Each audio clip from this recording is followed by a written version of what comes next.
Qu'est-ce que tu penses des gens qui te disent ouais, la France c'est la terre des blancs et l'Europe plus largement? Qu'est-ce que tu en penses? Historiquement, ils ont raison. L'Europe a été façonnée par des blancs depuis le temps qu'on connaît. J'en ai trouvé un autre. Alors, la problématique, elle est plutôt simple. Quand on vous tend un micro dans la rue, il faut demander qui c'est qui vous le tend. Par exemple, moi j'ai eu affaire à CNews lorsque j'intervenais dans une ville en France pour pouvoir présenter l'un de mes ouvrages et ma conférence portait sur l'esclavage. J'ai vu que c'était, enfin, ils m'ont annoncé que c'était CNews, j'ai pas parlé avec eux. BFM TV aussi m'avait interviewé, c'était dans une autre ville, pareil, alors à l'époque c'était pour Black Lives Matter.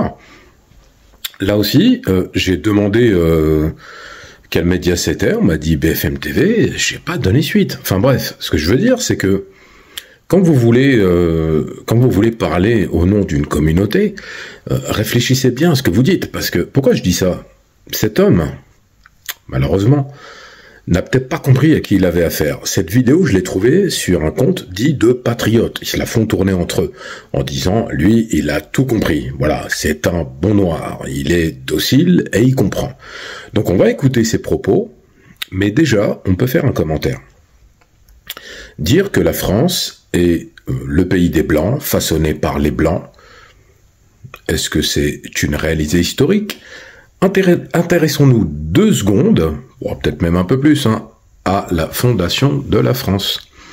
Alors, la France n'est pas le résultat d'une arrivée de Blancs, de leucodermes, ce que vous voulez. Le territoire français tel qu'il existe aujourd'hui a été le fruit de plusieurs mélanges entre les Gaulois, les différentes tribus, etc. Mais ce sont surtout les Francs, les premiers peuples germaniques qui arrivent sur le territoire et qui vont mixer. Alors, est-ce qu'ils sont leucodermes naturellement ou caucasiens, appelez-les comme vous voulez, mais en tout état de cause, en 52 après Jésus-Christ, vous avez l'invasion romaine par l'intermédiaire de Jules César, qui lui, Jules César, ou les Romains, vont amener une influence majeure dans la constitution du socle de ce qui fait la France. Cette influence est culturelle, géographique, et quand on connaît les Romains ne fonctionnaient pas, comme pouvait le dire Éric Zemmour, par à Rome tu fais comme les Romains. C'était plutôt une assimilation qui se faisait avec l'enrichissement culturel et même spirituel, puisque les Romains n'ont pas inventé de religion, bien souvent, et d'ailleurs on le voit bien avec la chrétienté, puisqu'aujourd'hui le siège du catholicisme il est à Rome, alors que Jésus n'a jamais mis les pieds à Rome. C'est pour vous dire que les Romains prenaient les spiritualités des peuples qu'ils envahissaient, faisaient des mélanges, etc., parce que leur but c'était plutôt de constituer un empire vaste. Donc avec la France, qui n'était pas encore la France, ils ont fait exactement la même chose. Donc on peut parler d'une influence multiculturelle, mais surtout ne pas parler de race blanche, puisque ce principe et même cette hiérarchisation des races, elle apparaît très très tardivement, dans l'époque plutôt moderne, 19e, 20e siècle. Avant, on ne parlait pas de race blanche. C'est un phénomène qui est apparu avec la création du principe du racisme. Et surtout, il faut le préciser, Clovis, premier roi des Francs, lui, bien sûr, que c'est un homme caucasien, mais attendez, ce que j'essaie de vous expliquer, c'est que vous ne pouvez pas détourner le regard de l'influence culturelle, géographique, ethnique qui a constitué la France, et on peut considérer que le socle de la France, c'est 1789, avec la Révolution française, et que ce qu'il y a eu avant était le prémisse de ce qu'allait devenir la France qui est maintenant. Et après, il faut aussi ajouter le fait, et cet homme l'oublie, et c'est bien malheureux, que la colonisation et avant l'esclavage ont amené d'autres populations, principalement d'Afrique, d'autres cultures qui ont façonné aussi une certaine idée de la France. Donc considérer que la France serait que ça, que un pays de blancs, c'est faux. Parce que si on se réfère à la déclaration d'Éric Zemmour, par exemple, le talentueux historien, quand on parle d'une France judéo-chrétienne, c'est parce qu'on pense que les Juifs sont nécessairement des Blancs. Après, je ferai une autre vidéo pour expliquer que c'est pas le cas. Et même quand on parle d'influence grecque, tel qu'a pu le dire le général de Gaulle dans son entretien avec Alain Pierrefitte en 1959, les Grecs non plus. Ce ne sont pas des leucodermes à proprement parler. L'image qui veut nous en faire des Blancs qui seraient dans toute l'Europe, y compris la Grèce, c'est quelque chose qu'il faut prendre avec des pincettes, parce que ils ont la peau brune, ils vivent sous un climat très ensoleillé, la mélanine n'est pas exclusivement que du noir, hein, ça a plusieurs teintes. Hein. Par exemple, même moi, je ne suis pas tout à fait noir, comme vous le voyez, on peut me prendre pour un Brésilien, même un Maghrébin, tout ce que vous voulez, je suis africain, mais bref. C'est pour vous dire que le spectre de la mélanine va de blanc, il y a des albinos, à clair, à très clair, et ensuite à très noir, avec plusieurs teintes. Bon, en tout état de cause, cette affirmation, elle est tronquée, elle est biaisée, parce qu'elle va dans le sens de celui qui pose la question. Les Romains étaient des Blancs, les Celtes l'étaient, les Francs l'étaient. Ils ont fait l'Europe, ils ont fait la France. La France, c'est un pays de Blancs, fait par des Blancs, pour des Blancs. Est-ce qu'aujourd'hui, en 2024, on peut dire que la France est un pays fait par les Blancs, pour les Blancs? Alors, il y en a qui vont me dire, si on va en Afrique, il y a des Noirs, donc c'est un continent de Noirs pour les Noirs, fait par les Noirs. En Afrique du Nord, il y a des Maghrébins, c'est pour les Maghrébins. Tout cela est une vision totalement déphasée d'une approche plutôt philosophique qui tendrait à considérer que la planète Terre est l'apanage, par exemple, de la France, des Européens, des Africains en dessous, la carte de Mercator, hein, l'Amérique à gauche, etc. Bon, bref. Tout cela, aujourd'hui, ça fonctionne pas. Pourquoi ? Si vous prenez la France, l'équipe de France de foot, Zemmour en a parlé, l'équipe de France de football, c'est pas 11 joueurs blancs qu'il y a sur le terrain. Pourtant, c'est l'équipe de France nationale, l'équipe de France de foot qui représente la France. Éric Zemmour a dit que, par exemple, quand on prenait l'équipe du Japon, l'équipe de Corée, même l'équipe de Chine, il n'y avait pas de Noirs. Eh bien, c'est simplement parce qu'en fait, la méconnaissance de l'histoire qu'a Éric Zemmour ne lui permet pas d'avoir une approche plutôt historique et philosophique, encore une fois. Vous ne pouvez pas mettre en esclavage pendant plus de 400 ans lors de la traite atlantique des populations d'Afrique, les envoyer aux Antilles pour travailler comme des animaux, ensuite abroger l'esclavage en 1794, créer le code noir avant qui est d'une cruauté impossible, le rétablir en 1802, l'abroger en 1848 sous la pression des nègres marrons, je parle des Antilles, et après laisser ces populations aux Antilles, et vous l'avez vu, hein, ce qui se passe en Martinique aujourd'hui avec la vie chère, en Guadeloupe il y a déjà eu ce genre de manifestation, en Martinique aussi, c'est parce que c'est insupportable, il y a un mépris de classe, un mépris total en empoisonnant les gens avec le chlordécone, etc. Et je le rappelle, même si c'était pas le propos, mais je veux encore le dire, ce qui se passe aux Antilles, la vie chère, les gens s'en fichent. En France métropolitaine, parce que ça les concerne pas et ça les touche pas. Ils ont une image de carte postale des Antilles, mais vous voyez cet héritage de laisser des populations noires en les considérant comme des sous-citoyens et en les traitant comme ils sont traités aujourd'hui. C'est oublier en fait qu'on ne peut pas avoir, hein, vous connaissez l'expression, le beurre et l'argent du beurre. Là on a le beurre, l'argent du beurre, la crémière, la crème, le lait, on a tout. C'est-à-dire qu'en France aujourd'hui, on peut pas dire c'est un pays de blancs fait par les blancs pour les blancs. La preuve, ce monsieur est noir, il est en France, il parle le français, il se considère peut-être comme français, comme ceux que j'ai mis avant qui votent pour le Rassemblement National, ou Tanguy. Il faut pas être schizophrène. Bien sûr qu'on respecte le fait de l'histoire du pays, de la France. On respecte cette histoire. Elle est complexe, elle est diversifiée, mais elle ne se résume pas à une race blanche qui aurait façonné un pays. C'est pas le pays des Ariens, c'est pas le national-socialisme, il faut un peu redescendre. Les patriotes qui sont nostalgiques de Pétain, il faut qu'ils se réveillent. Là, ce qu'on dit, c'est qu'aujourd'hui, avec tout ce qu'il y a eu justement dans ce passé, on est aujourd'hui en face d'une société multiculturelle, multi-ethnique, multi-spirituelle, une société cosmopolite. Je l'ai déjà dit, les enfants de la République sont noirs, sont blancs, sont jaunes, sont de toutes les couleurs. N'en déplaise à ceux qui ne sont pas d'accord, ils ne pourront rien y faire. Maintenant, s'il y a 2-3% d'extra-européens qui respectent la culture, qui savent la chance qu'ils ont d'être en Europe... Bon, merci, monsieur, de nous faire la mendicité. Hein. S'il y a 2-3% d'extra-européens, je rappelle que la France, avec sa population cosmopolite, c'est pas que des Africains. J'ai beau le dire et le répéter, mais ça rentre pas dans les têtes des patriotes. Il y a des Italiens, des Espagnols, des Portugais. C'est une immigration qui est connue depuis longtemps en France. Ensuite, il y a les Maghrébins, l'immigration la plus importante, entre guillemets, qui est aussi la conséquence des guerres qu'il y a eu d'indépendance. Et je le rappelle, c'est pas les Algériens, par exemple, qui sont venus d'eux-mêmes parce que ça leur faisait plaisir.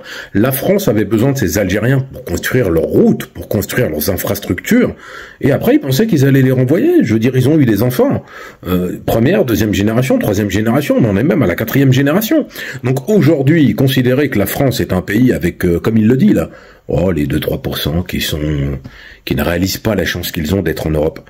Faut arrêter de croire qu'en Afrique, même si avec la France-Afrique, etc., et tous les pouvoirs obscurs qu'il y a derrière en coulisses, qui veulent écraser l'Afrique et l'empêcher de se relever, l'Afrique, c'est le continent, en termes de ressources minières, le plus riche du monde.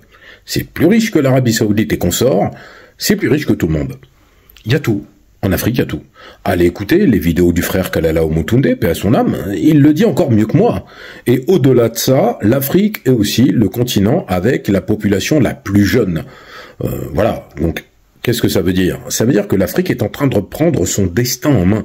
Vous avez aujourd'hui des présidents africains, une alternative démocratique. Vous avez le président du Burkina Faso, le président du Bénin, le président du Rwanda, le président du Botswana.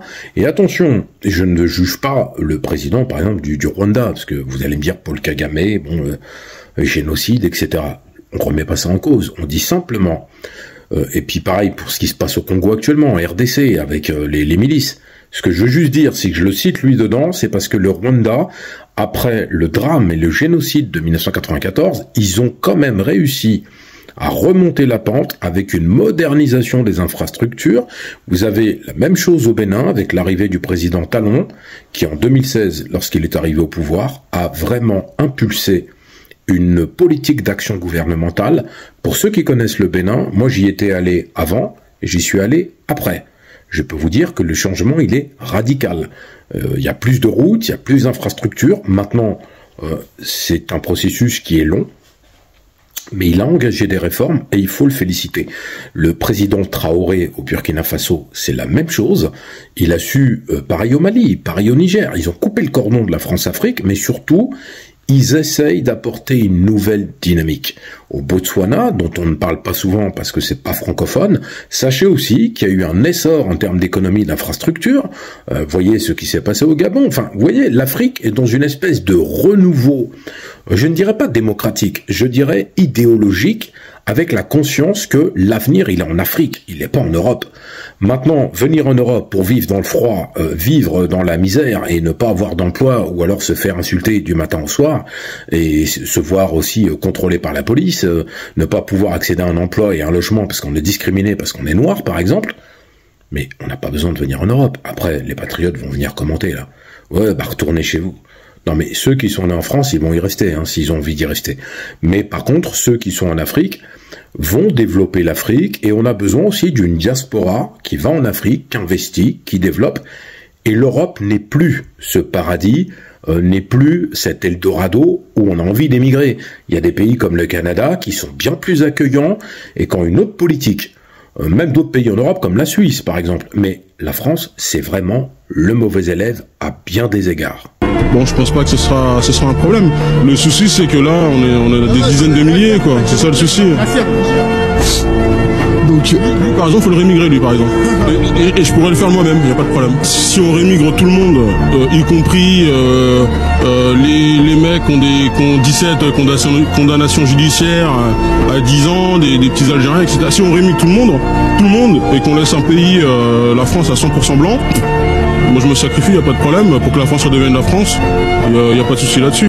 Alors je ne sais pas si tu utilises des stupéfiants, de l'alcool, de la drogue ou des médicaments, mais pour tenir des propos pareils, vous avez vu, j'allais couper avant, j'ai laissé tout son propos. Non mais là, ça dépasse l'entendement. Entre celui qui vote Rassemblement National parce qu'il veut du changement, celle qui pense que Marine Le Pen c'est la plus gentille des fées clochettes. Là, le gars, il nous dit quand même, s'il faut réimmigrer, je vais réimmigrer les gens, hein, ou celui-là, il faut le réimmigrer. Mais attendez, c'est comme Éric Zemmour quand il est sur un plateau. On a beau lui dire que ce sont des gens qui sont nés en France. la plupart de ceux qui sont qualifiés de racailles. J'ai fait une autre vidéo sur racaille, le mot racaille qui est insultant et péjoratif, sur ce que c'était la banlieue. Allez la voir si vous voulez. En tout état de cause, dire qu'on va les réimmigrer, mais c'est pas des immigrés. Je veux dire, ceux qui sont dans les quartiers qu'on appelle maintenant populaires, hein, les cités, les grands ensembles, les ghettos créés par la politique de la ville de la France, ils sont nés en France, ils sont français. Vous allez me dire, le droit du sol, on n'y croit pas. Que vous y croyez ou pas, ce sont des Français. Ils ont été à l'école de la République, ils parlent français, ils sont français, ils ont grandi en France, ils ont vécu en France, et ils sont français. Donc, que vous soyez content ou pas, vous allez réimmigrer qui, en fait? Lui, là, il l'a dit tout seul. C'est même pas l'autre qui l'a forcé. Ah, moi, je vais réimmigrer. En plus, il parle. Oui, alors si quelqu'un a 17 condamnations, attendez, je vais vous dire une chose. Fournirait le pire serial killer de France. Il est quoi, en fait? C'est un blanc. Comment il s'appelle, celui qui a tué toute sa famille, là, Dupont, Ligonnès, c'est un blanc. Après, si vous voulez aller par là, l'affaire en ce moment avec le Dominique Pellico, c'est un blanc. Je veux dire, est-ce que moi, je vais vous dire que tous les pédocriminels comme Jean-Marc Morandini et compagnie, ceux qui ne sont pas poursuivis ou qui prennent un an de prison, de Gabriel Matzneff à d'autres, hein, même... comment il s'appelle, j'ai oublié son nom, qui a fait mai 68, qui est rouquin écologiste, là. J'ai oublié son nom. Vous voyez, comme quoi. Bon, alors, ça prouve que je le fais comme ça, hein. J'ai pas de fiche, j'ai rien, mais c'est pas le problème. C'est que je cherche son nom et j'arrive pas à le trouver. Celui-là aussi, qui a dit qu'il avait eu des expériences avec les petits garçons sur le plateau d'Apostrophe, pas poursuivi. Bref, la liste, elle est longue, hein. Je veux dire, les scandales criminels sur ce genre de personnes, la criminalité en col blanc, mais vous allez me parler... en plus, il dit algérien, d'un Algérien qui aurait 17 condamnations pour des délits, quels que soient les délits, hein, et qu'il faut le renvoyer chez lui. Mais comment ça marche, en fait, la justice? Je veux dire, il faut comprendre une chose. Que la personne a les 20 condamnations, 50 condamnations, on ne renvoie pas une personne quelque part, si déjà elle est française, on la renvoie à la rigueur, on la déchoit de sa nationalité pour le terrorisme, ce qui est tout à fait logique. Acte de guerre contre la France, là je le comprends. Mais celui qui a commis des délits, on veut surtout le réinsérer pour l'empêcher de récidiver. On le met au travail, on lui fait faire une formation, et c'est pas de l'assistanat, hein. La lutte contre la récidive en France, elle n'est pas assez développée, contrairement aux pays nordiques, ou un pays comme le Canada. Donc, la solution dont il parle de réimmigrer, je vais le réimmigrer moi-même. Et en plus, le chapeau, c'est de dire, moi, s'il faut, je me sacrifie pour que la société, la France redevienne 100% blanche. Qu'est-ce qu'on fait de tous ces fonctionnaires de police, de ces gendarmes, de ces soldats, de ces pompiers, de ces infirmières, de ces médecins qui sont français? Parce que je rappelle qu'un emploi sur 5 en France est interdit à l'immigration, puisque ce sont des emplois de fonctionnaires. Dans toutes les administrations, maintenant, il y a des Noirs qui viennent des Antilles, il y a des Noirs qui viennent d'Afrique, il y a des Maghrébins, voilà, il y a des Asiatiques, il y a de toutes les origines. Ils sont français, ils ont accédé à ces emplois. On fait quoi? On les enlève, parce que c'est pas assez blanc. Il y a même des ministres, hein, comme Rachida Dati, par exemple. Elle n'est pas française, si on veut aller par là. Elle est d'origine marocaine. Donc, qu'est-ce qu'on fait? On la vire, Ramayad, etc. Tous ceux-là qui ont été ministres, hein, ou même secrétaires d'État, qui étaient avec des origines. On les vire. Les députés, la même chose. Je veux dire, on les réémigre, comme il dit ce monsieur. Vous voyez où vont les pensées de l'extrême droite? Il y a un fantasme de croire qu'ils vont récupérer un pays avec que des blancs. Ça n'arrivera jamais. Je veux dire par là, les choses sont faites, l'assimilation est faite, c'est-à-dire ce sont des Français qui se sentent français. Mais si demain il y a la guerre, regardez pendant la Seconde Guerre mondiale, vous savez, moi j'entends souvent si demain il y a la guerre. Pendant la Seconde Guerre mondiale, qui c'est qui a ramené des Juifs pendant la rafle du Vélodrome d'hiver, le 16 juillet 1942, qui c'est qui a ramené des citoyens français au Vélodrome d'hiver et au camp de Drancy? C'est pas des Arabes. C'est pas des Noirs, c'est pas des Asiatiques, c'est des Blancs, des policiers blancs de la préfecture de police de Paris qui ont été arrêtés, alors qu'ils auraient pu, hein. Ils auraient pu, par exemple, se tromper d'adresse, ne pas monter dans les immeubles. Il y en a même qui ont fait du zèle, c'est documenté tout ça. Les collabos, c'est qui? C'est les Arabes, les Africains, collabos. Maréchal Pétain, Bousquet, Laval. La résistance française, elle existe, bien sûr. RFI, Résistance française intérieure, Jean Moulin. Mais combien de Jean Moulin pour combien de collabos? La milice, les chemises brunes, etc. Hein. Le premier président du Conseil, qui parle quand même Laval à la radio. Vous pouvez retrouver ce discours sur YouTube et qui dit l'Allemagne a gagné, etc. Tout ça, là, c'est des Blancs. Donc, est-ce que, si demain il y a la guerre, est-ce qu'on va pas revivre la même chose? Parce que je rappelle que les tirailleurs africains, les tirailleurs sénégalais, les Algériens, les Spahis, les Marocains, les Tunisiens, les Congolais, les Sénégalais, les Maliens, les Rwandais, les Burkinabés, les Togolais, les Camerounais, la liste elle est longue, les Guinéens, les Ghanéens, les Gabonais, ils en ont pris dans toute l'Afrique pour aller les faire mourir en France. Eux, là, ils sont pas collaborés, ces tirailleurs-là. Non, ils sont battus pour la France. Quelle récompense? Le massacre de Tiaroy, hein, n'est-ce pas?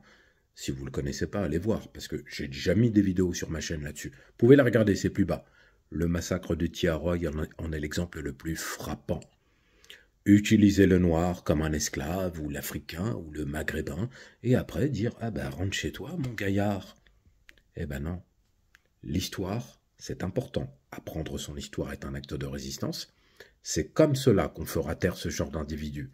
Abonnez-vous, likez, partagez, aimez, mais surtout abonnez-vous pour plus de contenu. N'hésitez pas à me suivre aussi sur Instagram, j'ai un compte, Gabriel Souleka, ma chaîne YouTube, pour encore plus de contenu, Gabriel Souleka TF, et on continue la lutte.